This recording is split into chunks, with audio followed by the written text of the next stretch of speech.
Hello everyone, कैसे हैं आप सब। एग्जाम ट्रिक्स में आपका स्वागत है। मेरा नाम महेश सोनी है। मैं आपको पढ़ा रहा हूँ रीजनिंग। और रीजनिंग में आज एक मैं पजल्स करवाने वाला हूँ।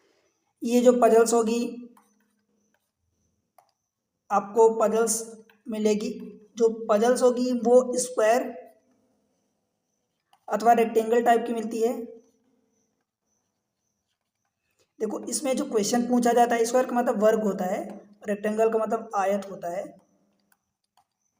इसमें होता क्या एक्चुअली, जैसे मान लो ये रेक्टेंगल है या मैं बात करूं कि ये स्क्वायर हो गया। स्क्वायर में कई बार आपको एक एक एक चारों साइड पर बीच में एक एक पर्सन को बैठा देता है और चार पर्सन आपको इस कॉर्नर पर यानी कोने पर बैठा देता है, तो 8 पर्सन हो जाते हैं। या रेक्टेंगल में कई बार ऐसा आपको दे देता है कि जो छोटी साइड है वहां पर एक लोग और जो बड़ी साइड है वहां पर दो दो लोग बैठा देता है, तो ऐसे 6 लोग हो जाएंगे। या वो कई बार पता है क्या दे देता है कि है रेक्टेंगल, तो छोटी साइड पर आपको दो लोग बैठा देगा और बड़ी वाली साइड पर एक लोग को बैठा देगा। वो किसी भी तरीके से बैठा सकता है। देखो, ये एग्जामिनर की प्रॉब्लम है। एग्जामिनर किस टाइप से आपको क्वेश्चन देना चाहता है। होता क्या है कि इस वाले जो केस में लोगों से गलतियां हो जाती हैं। रीड तो करते हैं कि छोटी साइड पर दो लोग बैठे हैं, परंतु जब बैठाने की बात आती है तो इसका उल्टा कर देते हैं, बड़ी साइड पर वो दो लोगों को बैठा देते हैं। ठीक है, उल्टा कर देते हैं, बड़ी साइड पर दो लोगों को बैठा देते हैं, जबकि एग्जामिनर बोला रहता है वो इन्फॉर्मेशन में कि छोटी साइड पर आपको दो लोगों को बैठाना है। तो ये गलतियां आप नहीं करोगे, ठीक है, क्योंकि आपको ये चीजें पता है कि ऐसी गलतियां होती है और एग्जामिनर ऐसे ऐसे सवाल दे सकता है। देखो, जल्दी गलतियां किससे नहीं होती।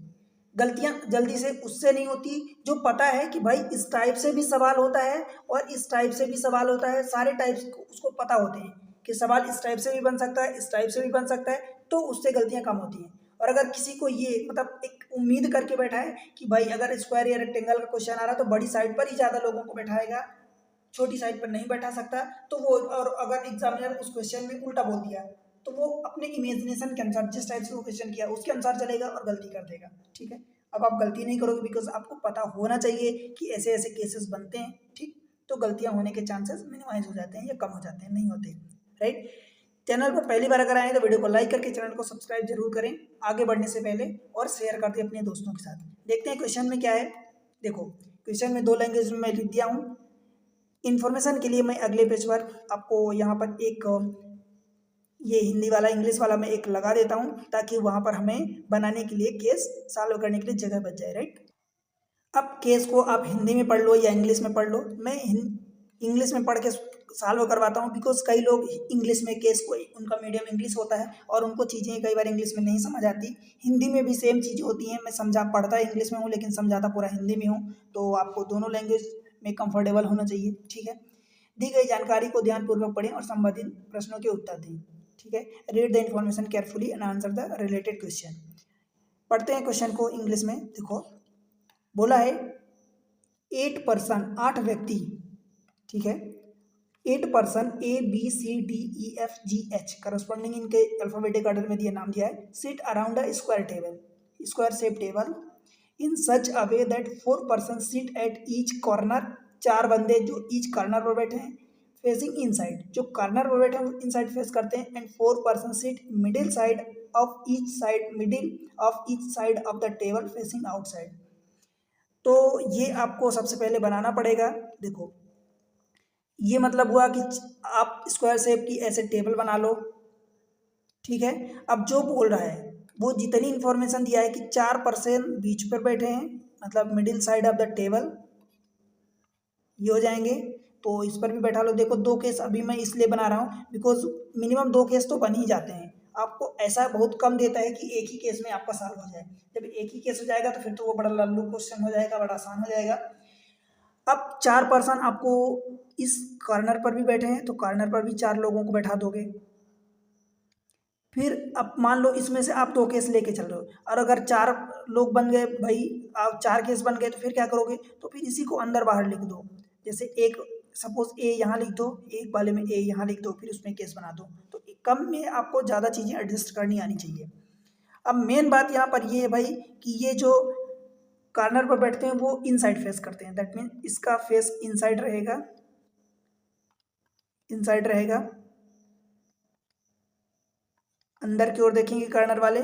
तो इन सारे कॉर्नर वालों को अंदर की ओर कर दो इनका चेहरा, और जो मिडिल में बैठे हैं, जो मिडिल में बैठे हैं वो आउटसाइड देखेंगे, आउटसाइड। ठीक है, ये आउटसाइड देखेगा और ये भी आउटसाइड देखेगा, ये भी आउटसाइड देखेगा, ये भी आउटसाइड देखेगा। अब आपको देखो, अब आप कहोगे एग्जाम में, भाई एग्जाम में किसी एक को बना लो, जैसे मान लो ऐसा दिया है, तो अब ये नहीं कि बार बार ये आप इनकी तीर बनाते रह जाओ, तो भाई ये भी टाइम तो वेस्ट होगा ना। एक एक अंदर वाले के लिए, किसी के लिए अंदर या बाहर वाले के लिए बना लो, बस अंडरस्टूड रहो कि आपको उल्टा करना है, मतलब दूसरे वाले के लिए उल्टा करना है, गलतियां ना कर देना। बिकॉज भाई जैसे मान लो कि आप इस कॉर्नर वाले के लिए बना लिए कि वो अंदर देख रहा है, तो फिर इसके लिए गलतियां ना कर देना कि वो भी अंदर देख रहा है। आपके दिमाग में होना चाहिए कि ये बाहर की ओर देख रहा है, तो उसके अकॉर्डिंग ही आप क्वेश्चन को सॉल्व करोगे। ठीक है, रीड करते हैं। G sit third to the right of E. ठीक है, जी जो है ई के थर्ड राइट में बैठ रहा है। हम बैठाते हैं G sit third to the right of E. तो अगर जी को मान लो कॉर्नर पर बैठा दिए, तो पहली बात तो जी या तो मिडिल में बैठेगा या कॉर्नर पर बैठेगा। यहाँ पर मान लो मिडिल में बैठा देते हो। ठीक है, यहाँ पर मान लो मैं मिडिल में बैठा देता हूँ, और यहाँ मान लो लेट से कि कॉर्नर पर बैठा देते हो। बिकॉज आपको दो केस लेके एटलीस्ट चलना। भाई यहाँ पर जी की क्या पॉसिबिलिटी है, या तो जी कॉर्नर पर बैठेगा या जी मिडिल में बैठेगा। कॉर्नर पर बैठेगा तो अंदर की ओर देखेगा, मिडिल में बैठेगा तो बाहर की ओर बैठेगा देखेगा। ठीक है, पर यहाँ पर प्रॉब्लम ये है कि आपको इसके अकॉर्डिंग करना है। G sit third to the right of E, E के राइट में बैठाना, तीसरे राइट में। अब तीसरे राइट का मतलब ये हुआ कि ई के राइट में पहली बात तो बैठना चाहिए, और दूसरी बात ये कि उनके बीच में थर्ड बोला मतलब दो लोग होने चाहिए। तो दो लोग होने का मतलब देखो, अगर मान लो एक दो यहाँ गैप दिए तो ई यहाँ बैठेगा, तो ई के देखो क्या राइट में है ये, भाई नहीं होगा, बिकॉज ई के ये राइट में यहाँ से देखो गिनती करोगे तो थर्ड नहीं होगा, फिर ये लेफ्ट में थर्ड होगा। तो ई को इधर बैठाओ, एक दो यहाँ दोगे, तो ई को जब यहाँ बैठाओगे, ई यहाँ बैठेगा, तो अब गिनोगे तो ई का राइट देखो अंदर की ओर चेहरा देख रहा है, तो ई के राइट में देखो एक दो, तीसरा ये हो जाएगा। ठीक है, इस वाले केस में अगर देखोगे, तो इस वाले केस में मान लो कि यहाँ देते हो, एक दो का गैप दिए, ई को यहाँ दे दिए।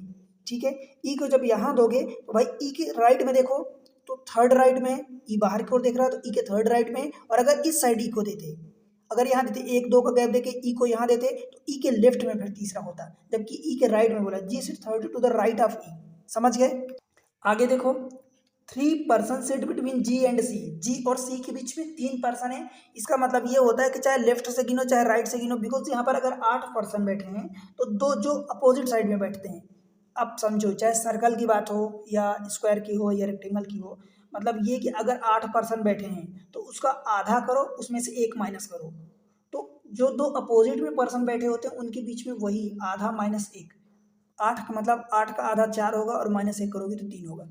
मतलब चाहे लेफ्ट बैठा हो चाहे राइट बैठा हो, उनके अपोजिट में दोनों साइड 3 ही पर्सन बैठेंगे अगर 8 टोटल है तो यहाँ जी और C, 3 person sit between G and C, मतलब इधर से गिन लो तो 1 2 3 तो सी को यहाँ बैठाओगे, इधर से गिनोगे तो 1 2 3 तो सी को यहाँ बैठाओगे। दैट मीन्स क्या हुआ कि जी और सी अपोजिट में बैठेंगे।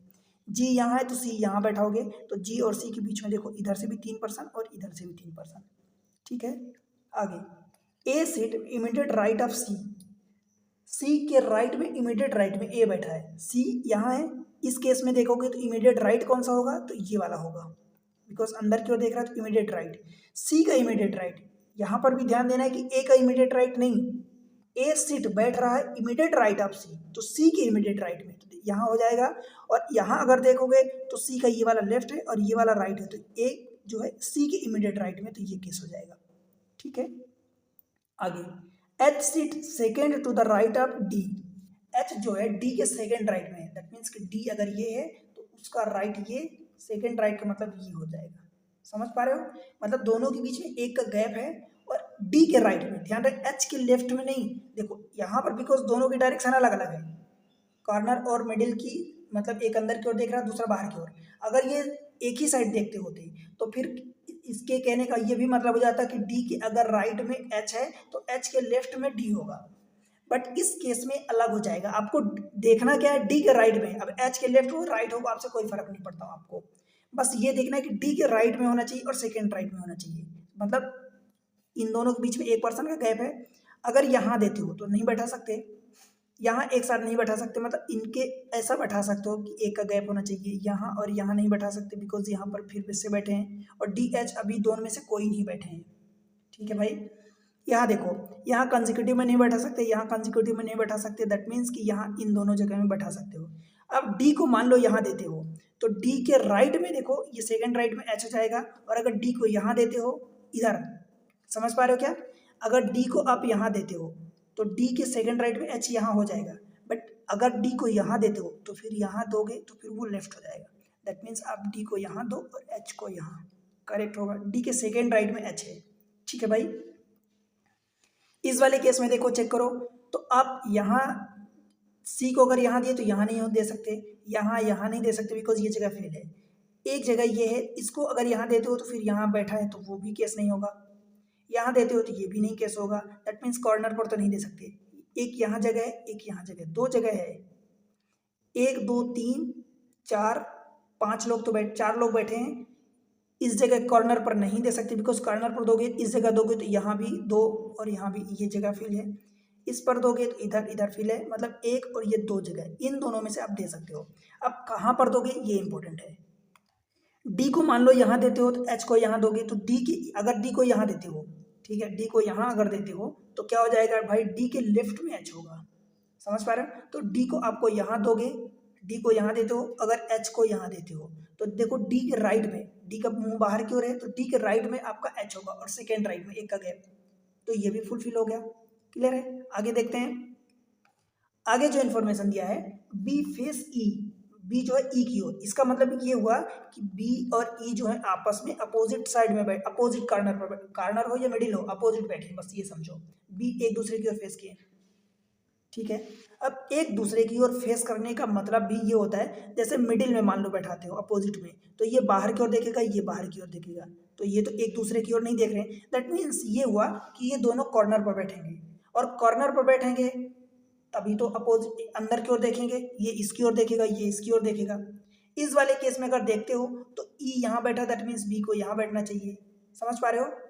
और इस वाले केस में देखोगे तो ई यहाँ बैठा, दैट मीन्स बी यहाँ होना चाहिए। ठीक है, बी फेस ई, अभी ये केस नहीं बन रहा है, मुझे ये थोड़ी सी इन्फॉर्मेशन कुछ गलत लग रही है, एक बार हिंदी में चेक करते हैं क्या दिया है, टाइपिंग मिस्टेक होगी।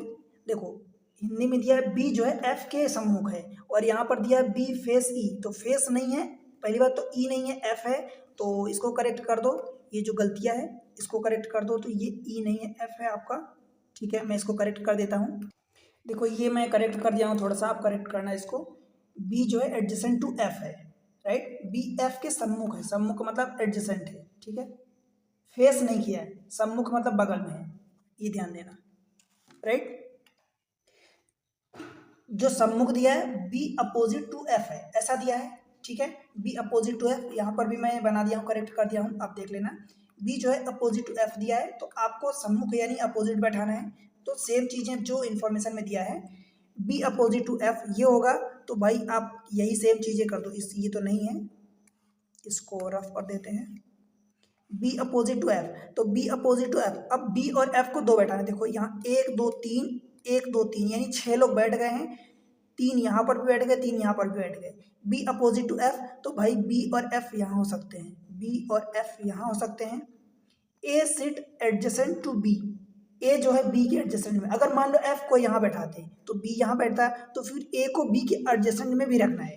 ठीक है, तो ए को बी के एडजेसेंट में रखना है, सेम चीज़ें जब यहाँ बैठाओगे तो ए के एडजेसेंट में आप बी को यहाँ रख दो और बी अपोजिट टू एफ कर रहे हो। ठीक है, B opposite to F, A sit adjacent to B, अब ये आपके दोनों केस बन गए हैं, राइट। अब देखो आपके दो केस बने हैं, यहाँ पर क्वेश्चन में जैसे पूछेगा, बिकॉज हमारे पास दोनों केसेस सही हैं, जी जो बीच में बैठ रहा वो भी सही है, जी जो है कॉर्नर पर बैठ रहा वो भी सही है। मैं अगर आपको एक चीज़ और क्लियर करूं, तो जैसे हमने यहाँ पर अपोजिट लिखा, अगर आप फेस को देखोगे ना कि उसकी ओर फेस किया है, तो फेस देखोगे तो फेस भी सही था।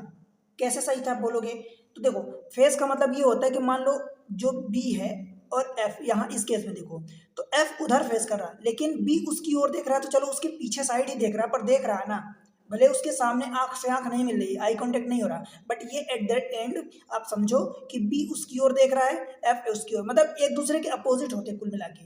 फेस का मतलब अपोजिट ही होता है कि वो अपोजिट में बैठे हैं। क्लियर है? तो ये चीज हो जाएगी, आपको ये भी समझना चाहिए। अब इसके बेसिस पर क्वेश्चन देख लेते हैं, बिकॉज अगर ये दो के सही हो रहे हैं मतलब आपसे ऐसा नहीं पूछेगा कि जी कहीं लेफ्ट बीच में बैठ रहा है या साइड में कॉर्नर पर बैठ रहा है। ठीक है, तो ये आई थिंक क्वेश्चन आपसे नहीं पूछेगा जब इस टाइप से केसेस बनते हैं।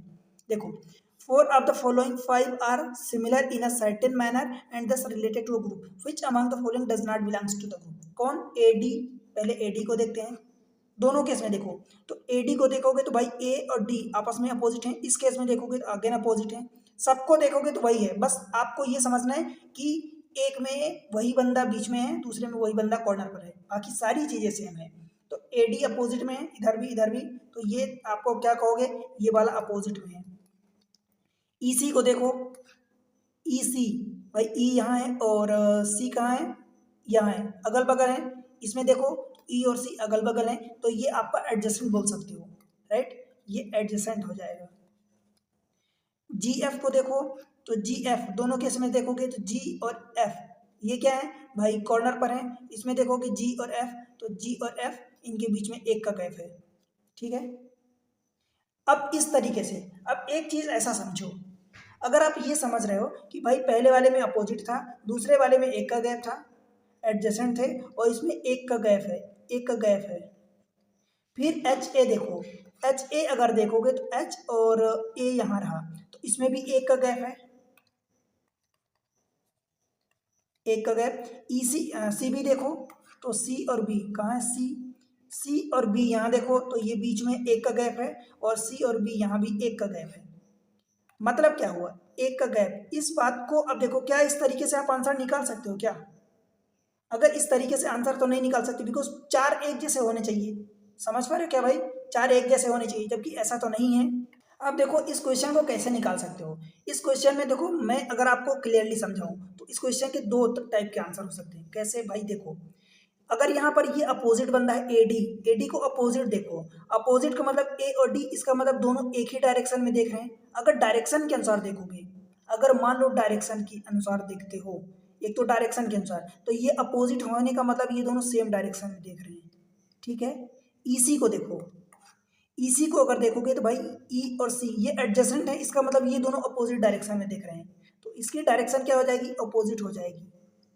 फिर GF अगर एक का गैप है, GF HA CB अगर एक एक का गैप है, इसका मतलब ये हुआ कि भाई दोनों जो है सेम डायरेक्शन में देख रहे हैं। जैसे GF को देखो, GF ये दोनों बाहर की ओर देख रहे हैं, तो दोनों सेम डायरेक्शन होगी, इनकी सेम डायरेक्शन होगी। HA अगर एक का गैप है, किसी में भी देख लो, HA बाहर की ओर देख रहे हैं, तो ये भी सेम डायरेक्शन हो गई, सेम डायरेक्शन इसकी भी हो जाएगी। और CB को अगर देखोगे तो एक का गैप है, दैट मीन्स ये रहा C और B, दोनों बाहर की ओर देख रहे हैं अगेन, तो ये भी सेम डायरेक्शन हो जाएगी। तो इसके अनुसार ये आपका देखो अपोजिट डायरेक्शन में देख रहे हैं, बाकी ये सेम सेम सेम, तो इसके अनुसार ऑप्शन एक बी टिक कर सकते हो। ठीक है, आपका एक आंसर ये हो जाएगा। दूसरा अगर और क्या देख सकते हो, दूसरा ये देख सकते हो कि अगर आप इसके अनुसार देखोगे कि भाई ये दोनों अपोजिट में बैठे हैं, ये दोनों अपोजिट में बैठे हैं, बाकी सभी के बीच मतलब उतना गैप नहीं है, दैट मीन्स कि अपोजिट में नहीं बैठे हैं। कहने का मतलब ये हुआ कि AD अपोजिट में है, और उसके अलावा ये एडजेसेंट में एक का गैप सही, इसमें 0 का गैप, इसमें एक का गैप, एक का गैप, मतलब ये कहीं ना कहीं इनमें कुछ गैप है, और ये तो डायरेक्ट अपोजिट में ही हो गए। अपोजिट के अनुसार देखोगे तो कहीं ना कहीं ये बाकी एक जैसे हो गए, और ये वाला ऑप्शन अलग हो गया, दैट मीन्स फिर आपका ऑप्शन ए होगा। ठीक है, तो डिपेंड करता है कि एग्जामिनर कौन से एंगल से देख रहा है, कौन से नज़र से देख रहा है, कौन से उस पर देख रहा है। ठीक है, जैसे कई बार चीज़ें होती हैं ऐसी कि आपको कुछ आपके अनुसार, जैसे मैं आपको कैसे बताऊं कि जब आप वो सीरीज वाले क्वेश्चन करते हो कि मान लो कि 1 3 ऐसा कुछ दिया है, बीच में एक गैप दे दिया, तो फिर किस नज़र से देख रहे हो और एग्जामिनर कौन से तरीके को लगा रहा है, तो उसका आंसर भी अलग अलग हो जाता है। ठीक है, तो इस तरीके से आप इसका आंसर मैच मतलब मिसमैच कर सकते हो। समझ आ रहा ना कि आप अगर इस टाइप से देखते हो तो फिर आपका आंसर बी हो जाएगा, और अगर इस टाइप से देखते हो तो आपका आंसर ए हो जाएगा। समझ पा रहे हो? तो थोड़ा सा इसको देखना, चेक करना। सेकंड क्वेश्चन देखते हैं, who among the following sit immediate left of F, F के इमीडिएट लेफ्ट में कौन बैठा है, चेक करते हैं। इस वाले केस में देखो एफ के इमीडिएट लेफ्ट में डी बैठा है, इस केस में देखोगे एफ के इमीडिएट लेफ्ट में डी है, दैट मीन्स आंसर तो आपका डी ही होने वाला है। समझ आया, ऑप्शन आपका डी हो जाएगा। बस ये समझो कि वही सेम चीज़ें एक में एक बंदा जो बीच में बैठा है एक केस में, तो दूसरे केस में वो कॉर्नर में बैठ गया। अब उन दोनों में से किसी एक केस को हटाने के लिए, अगर वो ऐसी कोई इन्फॉर्मेशन नहीं दिया कि किसी भी एक का, अगर वो दे देता है कि वो बीच साइड में बैठेगा तो वहां से एक केस हट जाएगा, बट वो ऐसा दिया नहीं है। चेक करते हैं तीसरा question. How many person set between G and A when counted from left of A के लेफ्ट में और जी और ए के बीच में कितने बैठे हैं? तो जी और ए, भाई जी यहाँ है और ए यहाँ है, ठीक है, और ए के लेफ्ट में, तो ए का लेफ्ट ये वाला है, तो यहाँ एक और दो बंदे बैठे हैं। इस वाले केस में देखोगे तो जी और ए ये है, और ए के लेफ्ट में अगेन तो ये एक दो लोग बैठे हैं। दोनों केस में सेम आंसर आएगा, समझ पा रहे हो? तो 2 आंसर हो जाएगा, दैट मीन्स ऑप्शन ई हो जाएगा, करेक्ट है। What is the position of H with respect to F? H की पोजीशन एफ के रिस्पेक्ट में क्या है? एच की पोजीशन ये है, एच आपका एच ये रहा, एच की position with respect to F, F ही बोला है ना। देखो एच की पोजीशन एफ के रिस्पेक्ट में क्या है, तो एफ यहाँ है, देखो एफ के रिस्पेक्ट में तो 1 2 3, थर्ड क्या है, एफ के लेफ्ट है, तो थर्ड लेफ्ट हो जाएगा। इस वाले केस में भी देखोगे तो सेम चीजें होंगी। एच की पोजीशन एफ के रिस्पेक्ट में, तो एफ यहाँ है, तो एफ के लेफ्ट में, थर्ड लेफ्ट में, दोनों केसेस में सेम है, थर्ड लेफ्ट हो जाएगा। ऑप्शन देखो थर्ड टू द लेफ्ट, तो ये आपका ऑप्शन सी हो जाएगा करेक्ट, ठीक है भाई। बाईं और तीसरा है, समझ आया। अगला क्वेश्चन देख लो एक और। If all the person are made sit in the alphabetic order, alphabetic order में अगर उनको बैठाया जाए in order to anti clockwise direction starting from A से एंटी क्लॉक, ये वाली आपकी क्लॉकवाइज होती है और ये वाली आपकी डायरेक्शन एंटी क्लॉकवाइज होती है, समझ आई, ये एंटी क्लॉकवाइज होती है। तो एंटी क्लॉकवाइज डायरेक्शन में कहाँ से, starting from A, then the position of how many person will remain unchanged. ध्यान रहे यहाँ पर एक्सक्लूडिंग ए, कई बार आपको ये बोल देता है एक्सक्लूडिंग ए, कई बार बोलता है इंक्लूडिंग ए। मतलब जब ए से स्टार्ट कर रहे हो भाई, ए से स्टार्ट करोगे तो ए की पोजीशन तो सेम होगी ना। जब ए से ही स्टार्ट कर रहे हो तो ए की पोजीशन तो डेफिनेटली सेम होगी। तो वो बोल रहा है कि ए को एक्सक्लूड करना है और एंटी क्लॉकवाइज में चलना है। चल के देखते हैं, किसी भी एक में बैठा दो कोई फर्क नहीं पड़ता। देखो मैं क्या कर रहा हूँ, अंदर लिख रहा हूँ पोजीशन, ए को यहाँ से, ए ये हो गया। अब एंटी क्लॉकवाइज डायरेक्शन का मतलब क्या हुआ भाई कि ये वाली क्लॉक होगी तो ये वाली एंटी क्लॉक हुई, तो ये ए हुई, ये बी हुई, ये सी हुई, ये डी, ई, एफ, जी और एच। अब गिनो, ए को छोड़ना है, ए को एक्सक्लूड करना है, ए को नहीं शामिल करना है। तो ये बी सी सेम है क्या? नहीं। ये सेम है क्या? नहीं। ये सेम है क्या? नहीं। ये सेम है क्या? नहीं। ये सेम है क्या? नहीं। ये सेम है क्या? नहीं। ये सेम है क्या? नहीं। तो एक भी पोजीशन नहीं है। सेम चीज आपको विश्वास ना हो तो इसमें कर लो, ए बी सी, ये डी ई एफ जी और ये एच। तो देखो ए बी, अच्छा एंटी क्लॉकवाइज डायरेक्शन इसमें, तो इसमें तो कई सारे हो जाते हैं फिर तो एंटी क्लॉकवाइज डायरेक्शन। तो एक बी सेम हो गया, दो नहीं, ये नहीं हुआ, ये भी नहीं हुआ, ये भी नहीं हुआ, ये दो हो गया दूसरा केस, और ये सेम नहीं है, ये सेम नहीं, मतलब इस वाले में तो 2 हो रहा है और इस वाले में 0 हो रहा है। कैसे हो गया अलग अलग?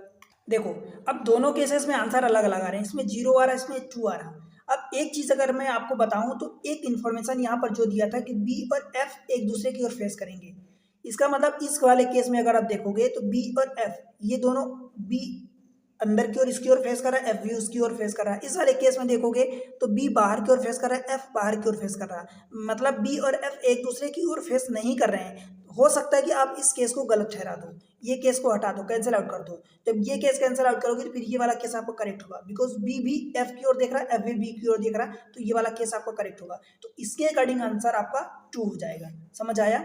तो आपका आंसर 2 होगा इस केस में, समझ आया? मतलब एक चीज आपकी लर्निंग हुई कि भाई जब फेस करके बोलता है तो एक अगर बाहर की ओर देख रहा है और एक इधर बाहर की ओर देख रहा है, मतलब ये फेस नहीं किए हैं, ठीक है। जब ये अंदर की ओर है और ये अंदर की ओर है, दैट मीन्स ये भी उसकी ओर देख रहा है, वो भी उसकी ओर देख रहा है, तो ये वाला फेस होगा, समझ आया? तो आपका आंसर 2 हो जाएगा, समझ आया? तो इस तरीके से चीज़ें आपको, ऐसे ही चीज़ें होती हैं जो आप एग्जाम के बाहर सीखते हो।